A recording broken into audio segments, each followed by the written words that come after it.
यार कुछ लाइन्स लिखी ने, मैं दस्यो किदां दी है, ठीक है। कहता अभी, हो मेरे मरने से क्या होगा, हो मेरे मरने से क्या होगा, एक आशिक तबाह होगा, हो मेरे मरने से क्या होगा, हो कुछ लिखेंगे अच्छा था, कुछ लिखेंगे बच्चा था, कुछ लिखेंगे अकल का कच्चा था, और कुछ लिखेंगे जो भी था दिल का सच्चा था, ओ मेरे मरने से क्या होगा,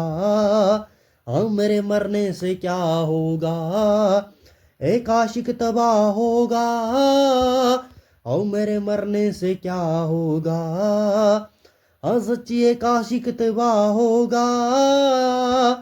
हाँ मेरे मरने से क्या होगा। दस्यो यार किदां दी है, ठीक है।